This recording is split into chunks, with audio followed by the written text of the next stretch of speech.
Good morning. Today we will see de Broglie's wavelength in terms of energy and temperature. Friends, already in the starting of the chapter number 3, wave particle dualism, we know that the de Broglie's hypothesis and matter wave. I will just revise the idea. Matter considered to be made up of discrete particles such as atoms and molecules may also behave like wave under proper conditions, and de Broglie called them matter waves. Or in another manner, the waves thus associated with moving particle are known as matter waves. But today we will see the de Broglie's wavelength in terms of energy and temperature. We also know that the wavelength of the de Broglie's wave can be written as, in general, lambda is equal to h upon p. Here lambda is the de Broglie's wavelength, h is the Planck's constant, p is the momentum. Now, by using the Planck's theory of radiation, the energy of photon is given by energy E is equal to h nu. Here, h is the Planck's constant, nu is the frequency, but we know that frequency nu is equal to c divided by lambda. Therefore, put this value of nu in the equation, then we can write down energy E is equal to hc divided by lambda. This is equation 1 and this is equation 2. Now, rearranging this equation for wavelength, then we can write down lambda is equal to hc upon E. This is equation 3. But we know that when in matter waves the particle is in motion, or if the particle of the mass m is converted it into the energy when it is in the motion, then the equivalent energy is given by the Einstein's mass energy relation. And this Einstein mass energy relation is written E is equal to mc square. Now here E is the energy, m is the mass, and c is the velocity of light. Therefore, by putting this value of energy E in this equation 3, we can write down lambda wavelength is equal to hc upon mc square. This square and this c get cancelled, and that is equal to h upon mc. But mc is equal to p, and therefore lambda is equal to h by p. Hence the proof. And this is equation 4.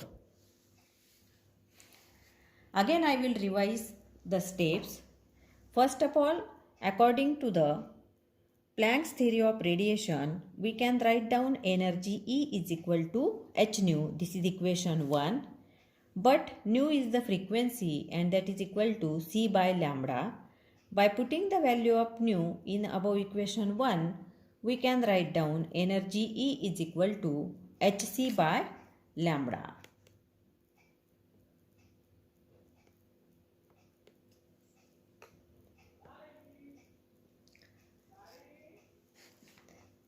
This is equation 2. Therefore, rearranging this equation 2, we will write down lambda is equal to hc upon E. This is equation 3. Now, when the particle is in motion, then its mass can be converted it into the energy, and hence by using the Einstein's well-known energy equation, we can write E is equal to mc square. Therefore, putting this value of energy in the equation 3, we can write lambda is equal to hc by mc square. The square and c get cancelled and we can write h by mc. But mc is equal to p, therefore lambda is equal to h by p, equation 4.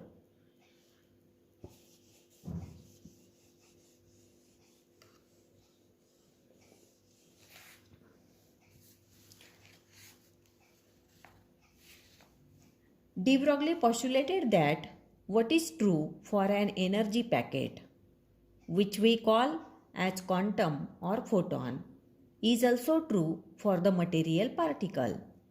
Thus, the particle of mass m moving with velocity v, we can write down p is equal to mv, and therefore lambda is equal to h upon mv. When the particle of mass m moving with velocity v, and that is also called h upon p.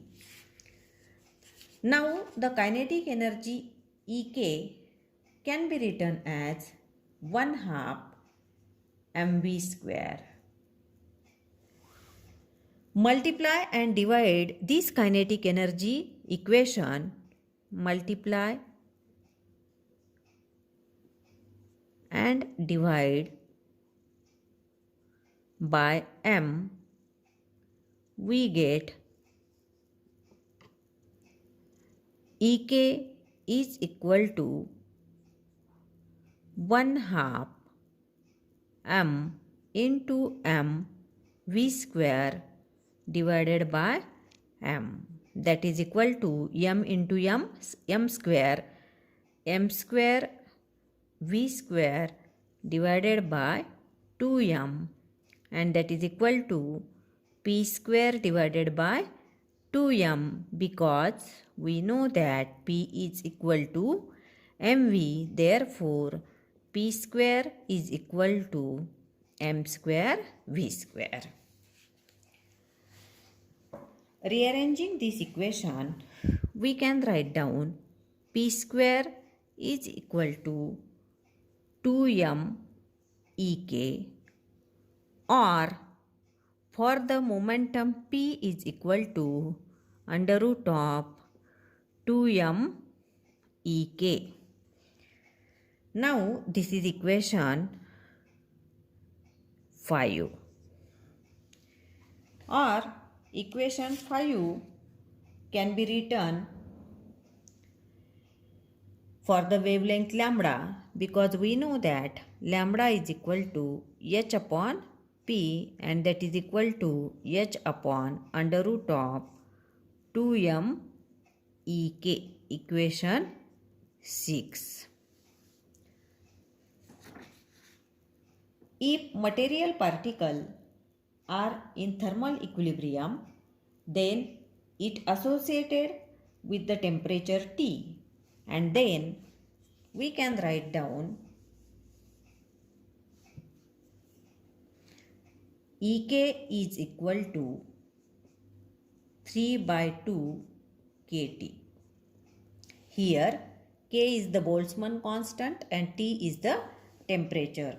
The Boltzmann constant K having the value is 1.38 into 10 to the power minus 23 joule per Kelvin.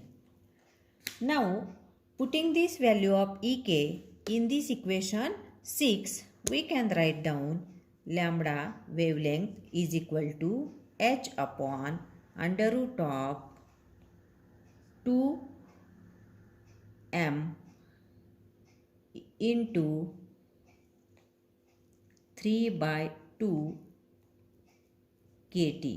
These 2 and these 2 get cancelled, and then we can write down lambda wavelength is equal to h upon under root of 3m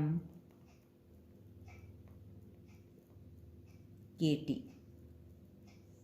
and this is the wavelength for the moving particle in terms of the temperature, that is lambda is equal to h upon under root of 3m kT.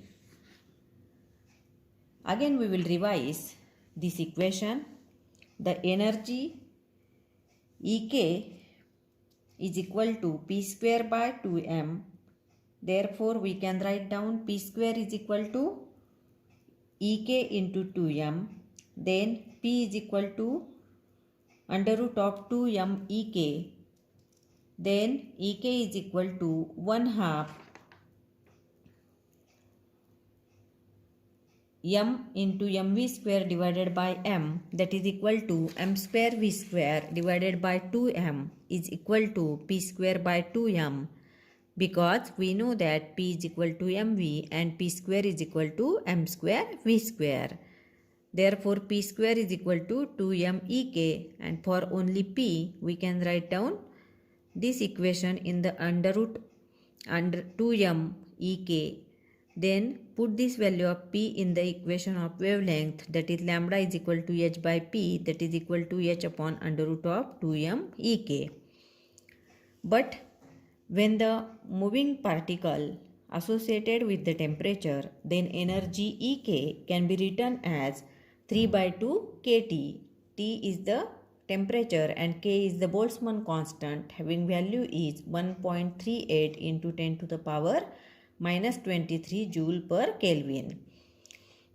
Put this value of Ek in this equation 6, then we can write lambda is equal to h divided by under root of 2m into 3 by 2 kT. These 2 and these 2 get cancelled, and then we will write lambda is equal to h divided by under root of 3m kT. Hence the proof.